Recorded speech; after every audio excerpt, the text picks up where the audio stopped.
Bonjour à tous et bienvenue dans cette nouvelle vidéo. Dans ce tutoriel, nous allons apprendre un petit tricks bien pratique pour pouvoir tester différentes reverbs dans un même contexte. Ce concept m'est venu avec l'expérience du mix que j'ai eu. Je ne sais pas si vous êtes comme moi, mais généralement, on a tous 3, 4, peut-être 5 reverbs associés à leurs presets, ce qu'on affectionne généralement. Donc on a 3-4 types de reverb room, 3-4 types de reverb plate, etc. Et en mixage, on ne sait pas toujours laquelle on va pouvoir utiliser dans le contexte du mix. Et c'est pourquoi j'ai mis au point ce petit trick, vous allez voir, qui est vraiment pratique, qui va vous permettre de comparer très rapidement 4 reverbs différentes, placées bien sûr en auxiliaire sur plusieurs pistes, sans avoir à changer de routing ou quoi que ce soit. Alors j'ai ici une piste de batterie que je vous fais écouter rapidement.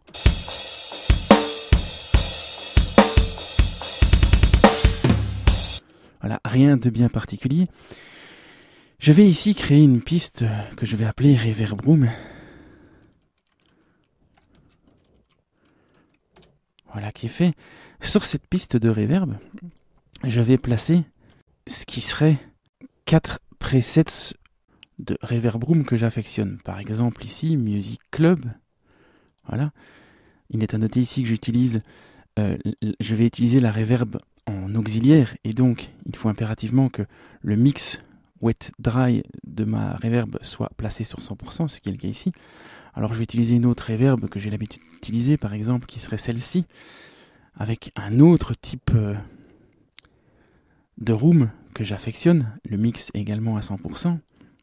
Alors une troisième, voilà, avec également un preset de room, et une quatrième reverb, un autre preset de cette voilà room, dans les presets de room, qui serait Small Wood Room. Me voilà avec 4 presets, 4 reverbs assignés à une seule piste auxiliaire. Alors je vais créer des envois de mes différentes pistes vers cette reverb room. Alors pour ce faire, dans Reaper, c'est très simple. Vous sélectionnez le bouton de I.O. et vous envoyez vers la piste qui vous intéresse. Donc ici, pour le kick, je ne vais pas en mettre beaucoup.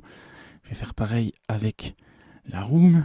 Une fois que j'en ai fait un ou deux, je peux très bien aussi aller dans le mixeur et copier les envois. Voilà, je vais en mettre un peu plus sur la snare. Voilà, la snare bottom un peu moins. Je fais quelque chose ici de totalement aléatoire, ni rechercher aucune recherche esthétique. Voilà, sur les toms, on en met un peu plus. Voilà, quelque chose comme ceci. J'ai donc maintenant 4 reverbs sur ma piste auxiliaire et il est bien entendu que je ne vais pas faire jouer les 4 reverbs en même temps. Mais cependant, je vais vous montrer une petite astuce pour pouvoir écouter ces pistes de batterie envoyées dans cette reverb room et de pouvoir comparer les 4 reverbs très facilement. Alors pour ce faire, je vais aller dans les extensions SWS. Il est bien entendu que vous devez avoir ces extensions installées pour que cette astuce fonctionne. Je vais aller dans le Cycle Action Editor. Je vais créer une nouvelle action cyclée que je vais appeler par exemple Cycle Reverb. Vous la nommez et bien sûr comme vous voulez. Je vais aller dans l'Action List et je vais taper Bypass All FX except 1, except 2, except 3, except 4 for selected tracks. Vous pouvez aller jusqu'à 8.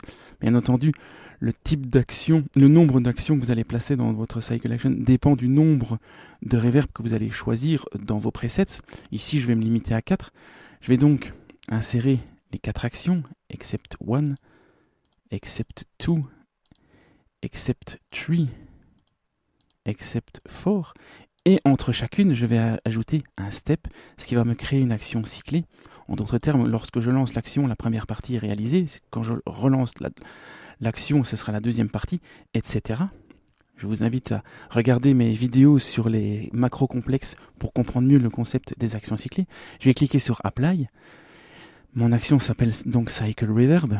Et je vais taper ici Cycle Reverb et je vais assigner un raccourci clavier à cette action, par exemple le C pour Cycle Reverb. Et à partir de maintenant, lorsque je vais cliquer sur C, comme vous pouvez le voir ici, eh bien je vais activer mes 4 reverbs de façon séquentielle. Ce qui va donc me permettre d'écouter comment sonne chacune de ces reverbs très rapidement en switchant grâce à la touche C.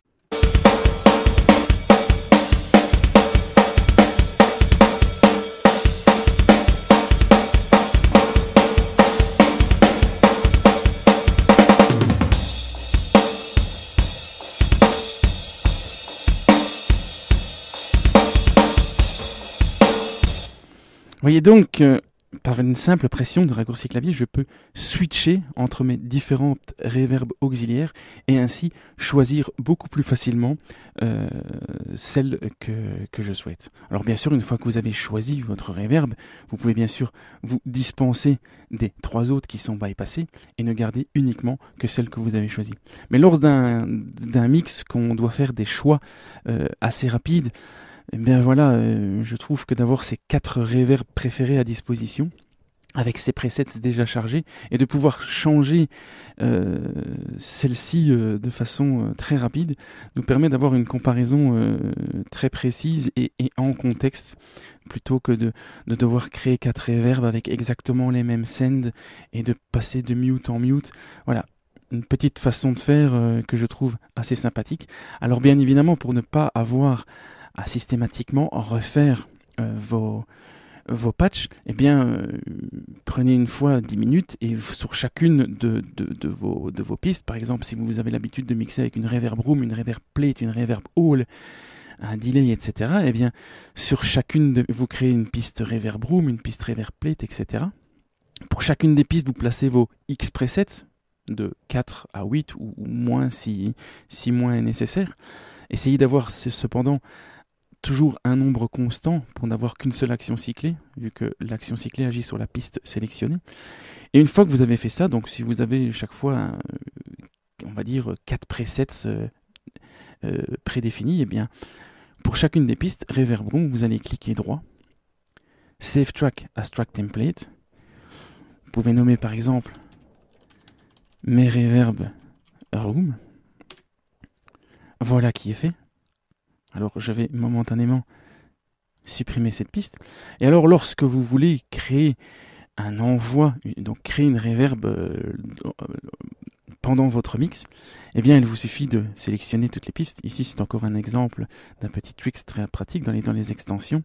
QBoost Generator, on va sélectionner donc sur base des pistes sélectionnées, en l'occurrence ici toutes, des envois post-fader, et je vais créer mon QBoost sur base d'un track template qui, comme vous l'aurez deviné, est mes Reverb Room. Je crée le QBoost. Je me retrouve avec ma fenêtre d'IO qui s'ouvre, ce qui n'est pas nécessaire. Je peux donc doser mes gains d'auxiliaire à ma guise. J'ai ma piste avec mes 4 presets favoris qui sont chargés et je peux donc très facilement comparer.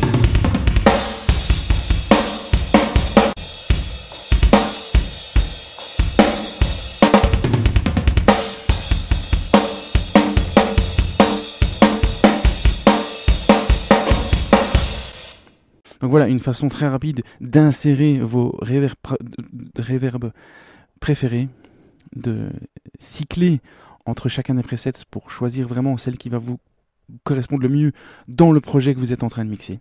Merci pour votre attention et à la prochaine.